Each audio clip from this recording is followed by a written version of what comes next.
tu ni khu in jong kitchen hill kiti hin damun meidil asim do theye tia hung ki ji do tu sim tha khat anangai khom ki taw hite jinei ho achim win jinei lo ho ajinei num ve kiti paw gil khat malaya patnin an ki sei jingin hi hosung khat hin pawdul le khol pi tia ki he in chen sim tha an hane ngai lu te in akho sal hanin chale naw nei lo lai hi honje in anawa alhonin to le tham abol han jong le ki tho dil dilin atong khom ji hane khangdong cha ki chiang a hi honje in lim le melin akilung mon hanin nunga gol han lai bang in hin kho chu amang ji han tai akichian hon kum khat jang ong hitan khol pi in jong naw hin vop tai ana wop thu aji pa sei pi le akipa le jing in hi pawdul in jong ajinu chu aga kai nai jin abilin ajinu oi chu ol chan aga angayin pasal hi di he tin ajinu chu aga dayin hi khol pi in jong hi henu tin aji pa chu aga son da in mesiu sevin hin kho chu amang han tai thinglang gama cheng a hi honje in thinglang na to chu amani dia ki hin chon a hin hiti chun khol pi jong na wop lal the wangin ajipa to kilung to te in na atong khom jing hone kolbu changmai chule changlamim ningthing selin alo lai honin atu honin alo mun hon nup tol honin ni ele cha jong aning he jing in hi phalin ni kho achal chalin khol pi naw ni ding ni kho jong ahong hitan hosunga nawdom thim ho ajipa naga kovin khol pi jong anaw nei phat alhin mong phanin nawdom hon abui pi win pasal mel hoita khat anei tai nawdom hon pawdul kom in pasal khat anei hone ativin pawdul jong me se sun ki pa in khol pi in jong naw sen pasal hi a he nin anaw nei na maha jong dam so nin a he jing in hi aji chu numeyin pasal nei le ajinei lo uma mi phung achan na ajong hingsel a hitai nawmin de gyal honin achainan lunpu asa hantai amani nu pa jong chama sapian chuto ahung kisin honin nidang lai sang in giman cha chu aboi jeptan khol pi jong atam jo naw sen to inin omji hantai pawdul in jong ajinu omlo wangin pon thot in na atongin nilha ting gam ahung leng pa jin sakhi ngal chang wacha kiti ho ahin kap ji e naw sen lun pu jong lasagi ahung lingtan khol pi in jong vai kun ding lung ahin gyal pantai ahin la jipa na tong dingin aphal ji poi lo zawa thilsu pawdul jong achanga vai kun jing phanin atam zon alo ki nga mei thai khangdong khat to akiwap jin hiti chun na atong khom ji hanin have kumle ajibola ahin bol ni khojang ahum ji tai chutia mei thai nu to vai akun khom jing hon phanin mei thai nun pawdul hi ahin dei chan gu thimin alung si nin vai kun phat hung hi ting zawlam in ananga do jin hiti chun gu thima pawdul lungsit na chu seikal anga alal tai amani jong akilom ji hanin mei thai nun pawdul lungsit na thu seiding ati ji le aki phram jin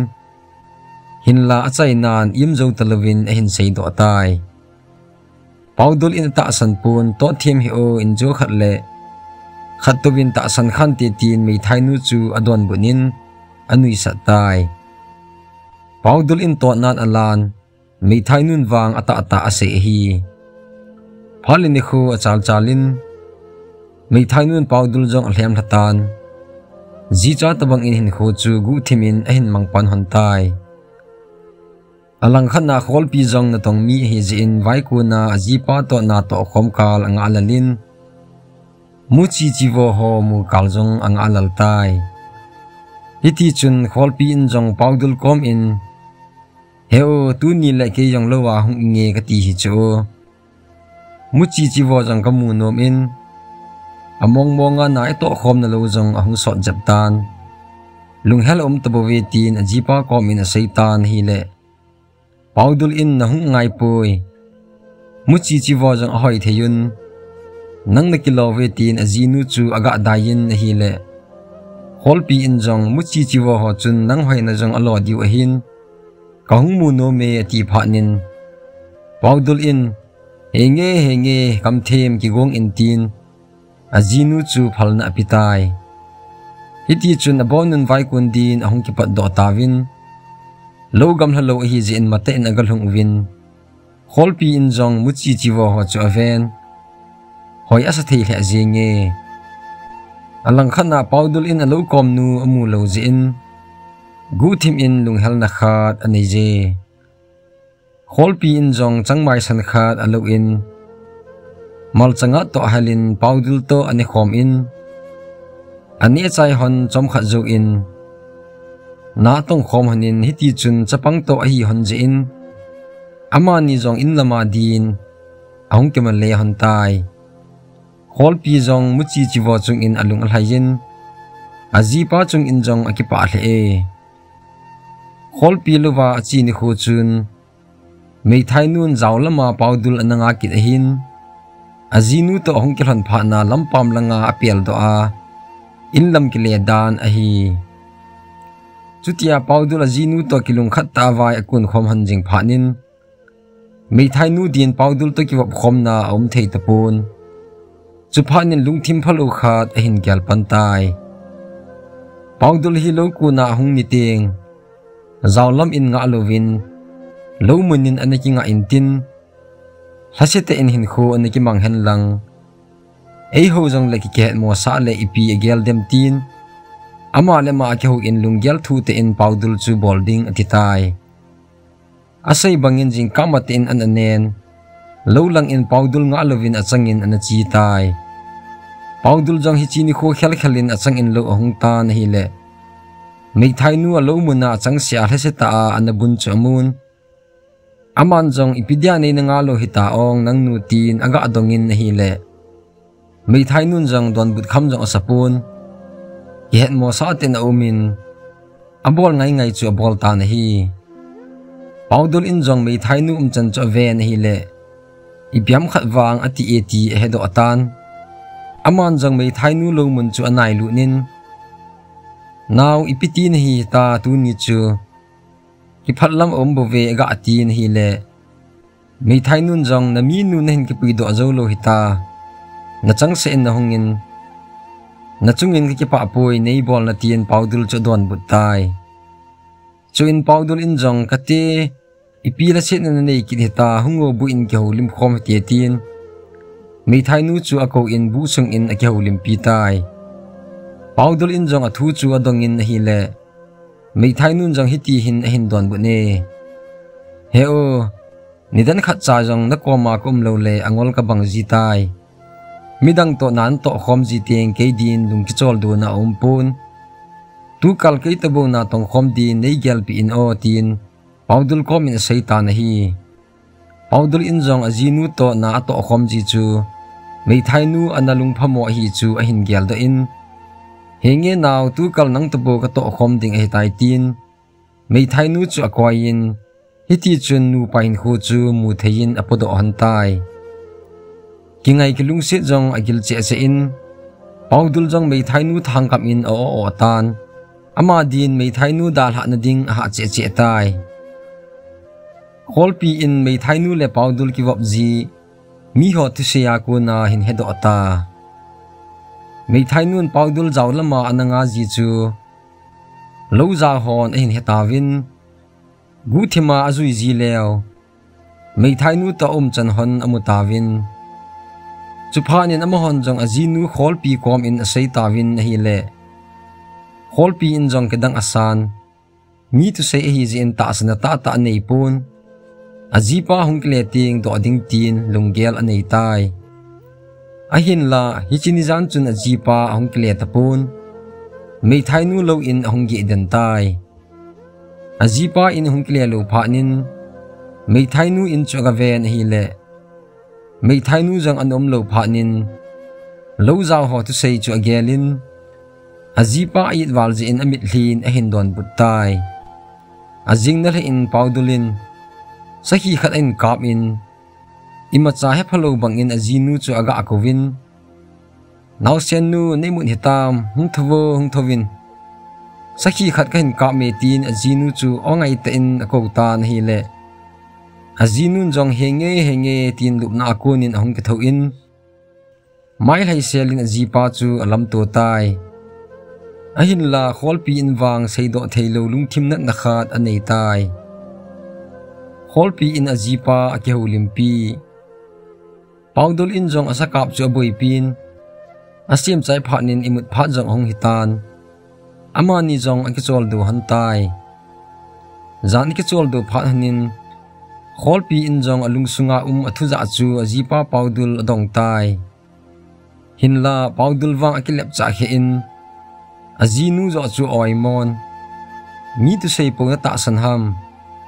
ke hitabang mi chu ka hipoi kami hi na jong ne het lo le nei ngai lu lo hi jing tin azinu chu tai mo ta na hi chutia jipan thu sei phanin holpi jong aki phalamin azipa kom in mi tu sei a kun ka za ahin apha e ni hi lo le tin athip be tai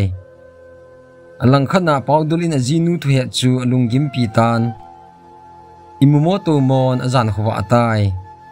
kholpi in azipa tu sei chu agelin hi le athuja to chun ki tu tapun aman jong lungthim khat ahin gelin lokona chi kitnete gu thima anung zuiding ahin te tai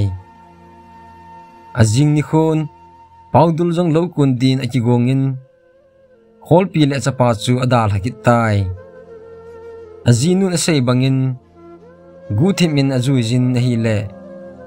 mai thainun zawlama zipa ananga a mai lai sela lolam azut han chu amutai aman jang lomun ge chu guthimin azui lut kitan hi le chan hon aven zan mang dia jong dei umlo hin khu chu amit ta in amutai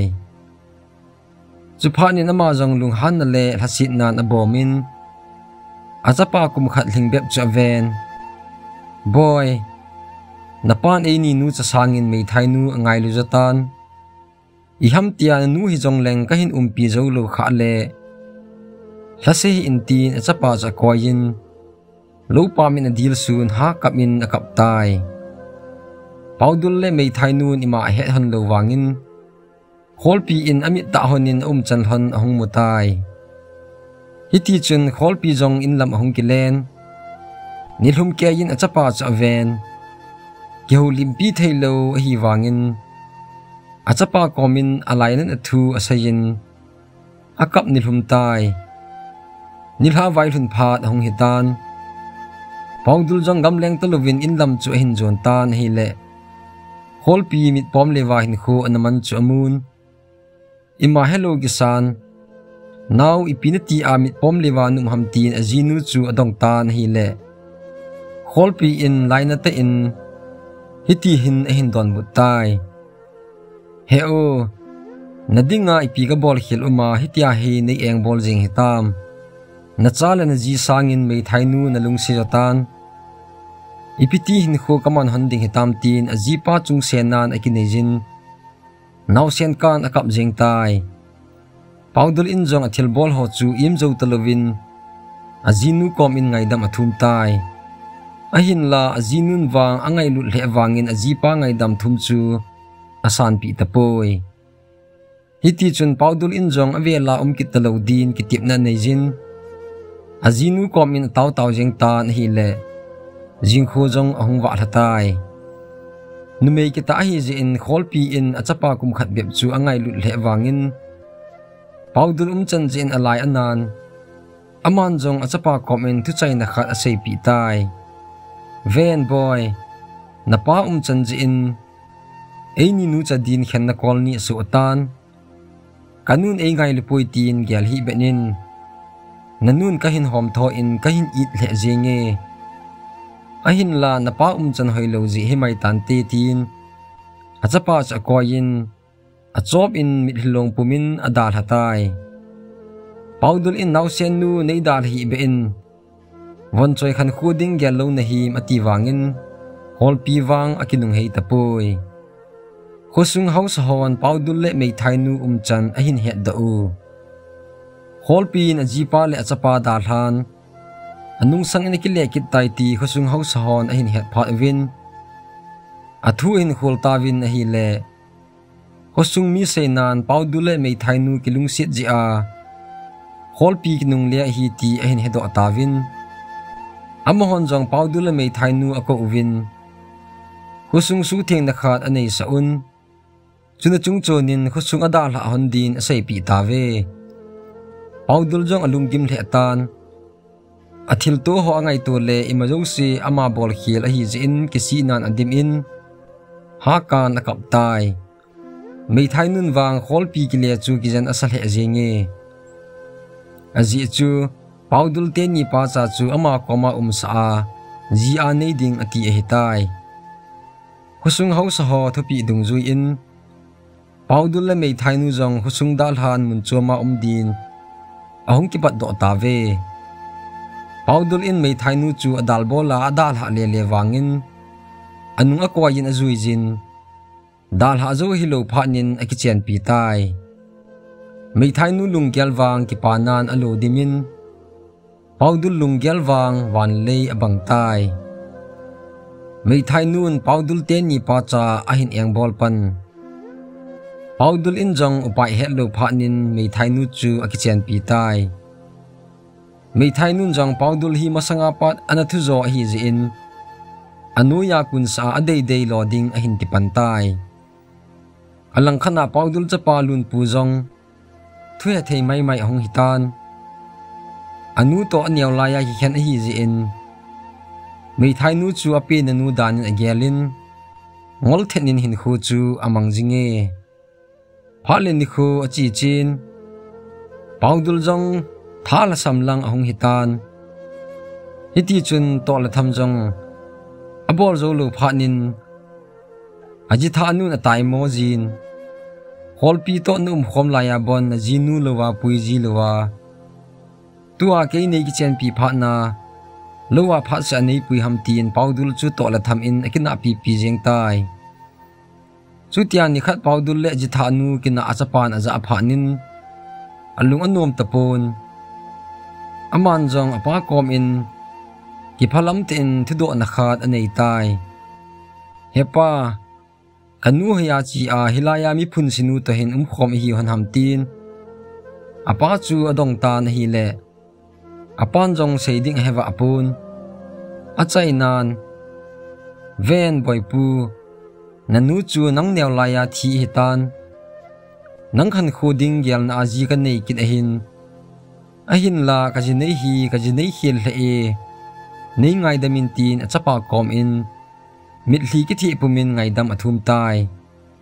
ajilui nu to aki khen thon dan chu achapa komin aim mang tai hiti chun mei thai nun paudul to achapa chu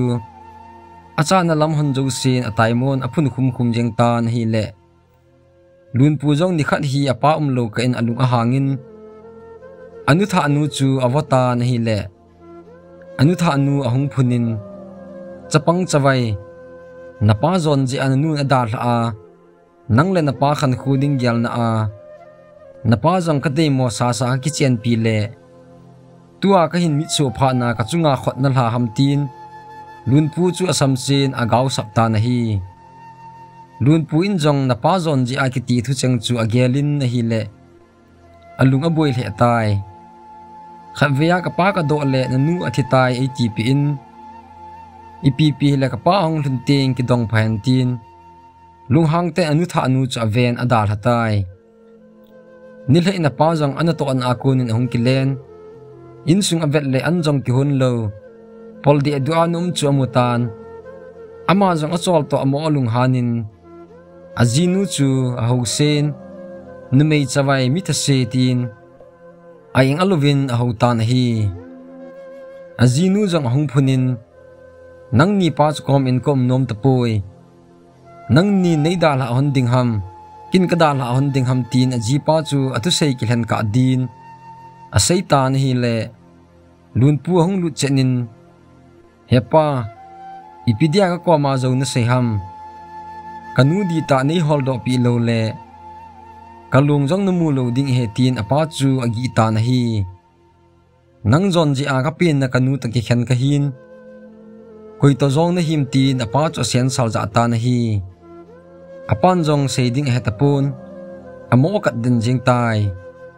lun puin wang ki pa na mel aputapun anu hi chu het pha nin apa chu anu holdin anu pantai apa jong ada sasan azilui nu holdin akigongin na hile ajitha nun ahin gi in nazilui nu na hin kimule inin jong hungkile datan na hungkile jong le mundangin umpi tantin paudul cho sei pi tai paudul in jong azilui nu chunga abol khil ho ahin gyal do in kisi nan hin hu chu amang pantai alang khana lun pu in kanu namu lo le kalung cha jong namu lo ding he ti thu cheng a sei do chun paudul lung thim asunan hiti chun ama jong azilui nu holdin ahung ki pat do tai paudul in jong hol pi ki chen pi dia ga pui do na khu chu ka ven hi le tesapi khat to lampi ne ki tu hanin aman jong happy hol pi dam dam hinam hoilaya chi am ama to ki moto dia hung ka he ti phanin tesapi jong paudul cha ven koi ni ham kanau hol pi chu katunu ahin ajinei na ina jipan jol tha sai phanin achapa to jipa hin dalhan in lamin hung ki le kitan chapang cha jinei hi jin acha le ajipul adovin achai nan ahung ngolin nikhat income lo ka win achangin gamla in anawa amangin in ahung ki le tapui ajing ni khon ka holun na hi le atisan gamang sungin kamutave tipi tai paudul jong ki im zo lovin ahung kap da in tesapi kom in happy hol pi ang bol pa chu ke kahin ni ngai damin o tin atautan hi le tesapin jong boy imajo si kilet nung sanga ipi isai ta diuham katunu hol pi ji pa nan hi ta jong le hol datan imajo si ki sai hitan ain ko te jong hilai munin acheng tapu wetin asai pi tai chuphanin paudul jong hlasete in hong kilen alang khana chapa lun pu sei chu gyal do in tiza nan alu dim tai ama jong ni halang in om naw mun chu agal hong tan hi le achapan lun pu in apan in mun lam hin chu agal mun chuphanin ama jong achin dong pai tan hi le paudul in jong hingi boy na nu chu hol thei chanin ga holin kamu zo pun ti se khat to ka kitu in nanu hola ka chi thu ho chu ka sei pi le tesapi nanu thi dan ai sei pi tai tin lun pu kom in sei tan hi le aji tha nu na hin jan ka ki pa wali hol pi thi chu a hin ti nom sel na lai in hi chu phanin lun pu jong alung hangin apa kom in hiti hin a sei tai hepa nang chat vai ji a kanu mo na nei lo khat na thi sa hi ta le kinjang kanu nung kazui ding a himaye tin chamcha khat hin la do in ahung pot do gut le apan akham in hin la anu tha nun bolta tin eng seten hin sei phanin lun pu jang ahung thang tom in achai na din apin na numin asayin henno nang num ta ki chol do ni hitan hin la na cha ke ma wang nang ngai nan lun hlin kalong jingin tuni ko apat iti amit hilong kita din nakom ka hinjon tai tin chamcha in ama le ma akisun li tai paudul in jong achapa kisun na chamcha chu asat do in aji thanu do chun ki thon aboi pi han wangin lun pu in wang khu hetapoi paudul in jong imajo si agel le alo in azo tapun angol do tai iti chun aji thanun paudul chu angol phanin adei kit tapun aso tin achangin adal han azam mang tai paudul in hin khonop na jo se achat vai je in kile theilo hin khulam saw azot lo hitai ajitha anun ada ha phanin paudul jong angol che che in asu sa amlovin hin khu chu gen theite in amang lo ta na hi paudul ngol ji in azinu le achapa hin khu beitan achainan ama hin khu jong gian lo lambi in do atai hiti hi ji achu jinei khial ki ti hin damun meidil asim do etia tusima ki sei hi tuni kho a tusim seu chu hi chan hin akichai ki tai tusim ngai jo se na bon chung che wa ki pa thu kan sei ki ne aban nang akit taw hite